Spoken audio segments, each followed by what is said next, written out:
Welcome to Faith-Based Workplace YouTube channel. Hey man, I'm here again, another video. This one is how narcissists bully others. Hey, if this is your first time checking out this channel, I ask that you hit the bell so that way you subscribe to the channel and that way you know when I'm uploading new content. I also ask that you share the content, with your friends, family, or others, and also like and comment this video. We'll get right back to that video right after this.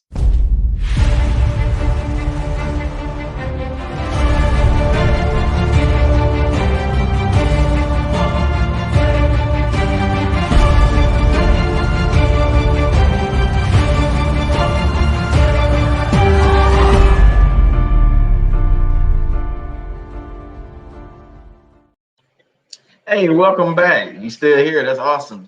Again, this video, how narcissists bully others. We'll go. It won't be a long video, but we'll go over some things that might be of concern to some of us when we come to dealing with narcissists bullying others. And we probably witnessed this, but let's go ahead. Let's get into this so we can, break this down.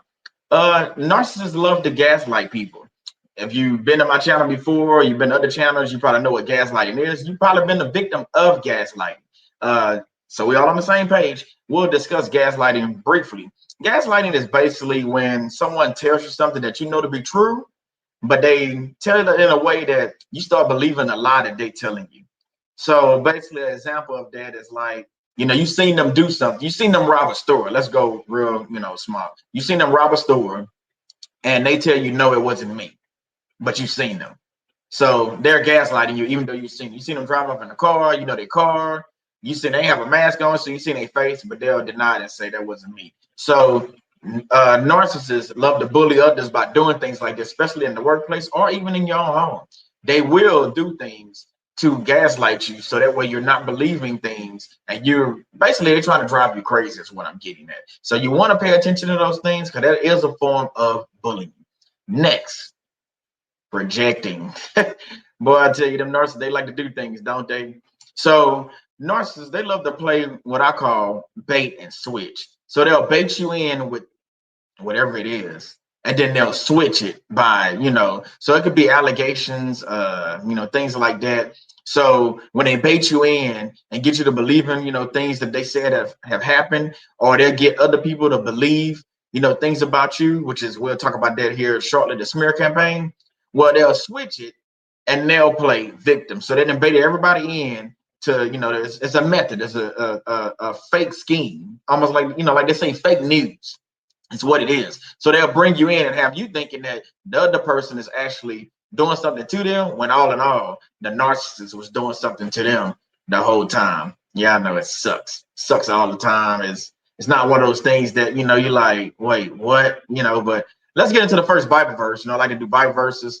This is going to be Hebrews 3:8, and it reads, "Do not harden your hearts as they did when they provoked me during the time of testing in the wilderness." I read that again. "Do not harden your hearts as they did when they provoked me during the time of testing in the wilderness." Why did I bring that verse up? Don't be evil towards these people. Don't fight fire with fire. Don't play the blame game with them.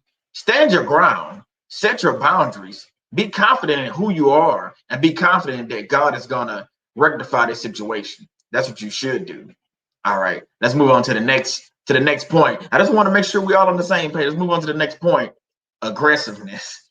Man, if I had a dollar for every time I seen an aggressive narcissist, I'd be a rich man. I wouldn't probably be on YouTube making videos. Nah, I'm kidding. I'd probably still be on here making videos because I love what I do. I love talking about narcissists and bringing people to a better understanding of what's going on, and then also bringing in the biblical aspect of it. So I love teaching, talking about God and things like that. But let's get into aggressiveness. What is aggressiveness? Is it just anger? Nah, it's throwing temper tantrums, acting as a child, mad about the smallest things. And then when you call them out on their behavior, they throw temper tantrums, they toss out accusations, false accusations a lot of times, because a lot of that is lies, goes back to the projecting. So, anyone can have a bad day. So don't get me wrong with that. Anyone can have a bad day. But The word is, if it's a constant thing that you see all the time between the narcissists, you might want to check out if they are narcissists and if they bullying others. Let's move to one of my favorites. It's not really my favorite. It's not something that I say favorite to go through, but when I say it's my favorite, because it happens all the time, whether it's on social media, whether it's family, whether it's friends, work, this happens all across the board. Yes, you guessed it. The smear campaign. Man, look here. Narcissists love to smear people's reputation, name. They want to destroy your character, who you are. They want to destroy your God-given purpose, your destiny. They want to kill, steal, and destroy. Yes, we all know that Bible verse, but I tend to believe that narcissists love to do this out of spite. It's something they do. And what's crazy is, it's not something I've seen with one narcissist. We see this time and time again. We hear this time and time again. So just realize that, narcissists play by a different set of rules, dirty rules at that. So the smear campaign, basically, they're going to take your family and friends and turn them against you. And when I say turn them against you, they're going to leave you alone. So they don't want you to end up with anybody. They want you to stay by yourself, end up by yourself, have no friends or family to turn to. And hey, we all have been there. We've been in, smear campaigns, or, whether it's big or small, but they all are very bad. And I know they shouldn't happen. When they take place in the workplace, someone should stand up and say something, especially to the bully, which is the narcissist. Okay, let's move right along to the next one, which is the Bible verse that we had. The next Bible verse, Romans 3:19. Let me read this one. Obviously, the law applies to those whom it was given, for its purpose is to keep people from having excuses and to show that the entire world is guilty before God. So, what did we just talk about? We just talked about smear campaign. We talked about aggressiveness, but the main thing we talked about is gaslighting, which is lies, and we talked about projecting. So again, we have to hold people accountable and know that in God's eyes, they're guilty. We all have sinned. I'm not saying I'm any different. I'm not perfect.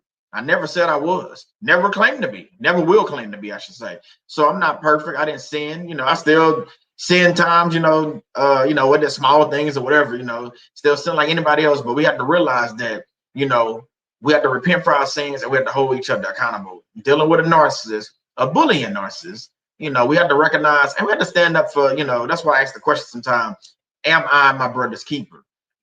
If you are, or my sister's keeper in this case also, stand up for them, because sometimes, they don't want to stand up for themselves. Now, I'm not telling you to go get involved in domestic violence and be, try to be a superhero. That's not what I'm saying. I tell you to be Batman. It's not what I'm saying by any means. But if you're in a situation, whether it's at home or at work and a family member, that you probably can talk to and pull them to the side, I think that's a good thing, to pull them to the side, talk to them. That way y'all have a better understanding of what's going on, and then maybe point out some things that you might think or others might think that might be bullying. Now, they might be full-blown narcissists. They might have traits. I think we all have probably some kind of traits of narcissists, but it's up to each person how they deal with this and how they react to these traits that we do have. Same thing like a murderer or something, people can, go out there, they can be a murderer and kill a bunch of people, or they cannot kill somebody, or can just kill somebody because it's a defense mechanism, because they're defending themselves. Now, do you call them a murderer either way? No, one of them is called I'm protecting myself, and the other one is called actual murder. So we have to realize that. So the same thing with bullying. Not all bullies are narcissists, but all narcissists are bullies. I hope you let that sink in. Let that sink in. So last but not least, let's get into flying monkeys and enablers. And we ain't talked about these people hundreds and thousands of times. I don't know what. The flying monkeys, they come into play, especially during the smear campaign. Because these people, boy, I tell you, they love doing a narcissist bidding. So the flying monkeys and enablers will do just about everything for the narcissist. They love the narcissist so much that they will destroy your character, your reputation, everything that you worked hard for at home or at work. So the flying monkeys can be in your family. The enablers can be at work. They can be your best friend that you thought was your best friend, but obviously they're not your best friend anymore. So flying monkeys are all over the place, and enablers are all over the place. And enablers are people that enable the narcissist to keep bullying others, standing by not doing anything.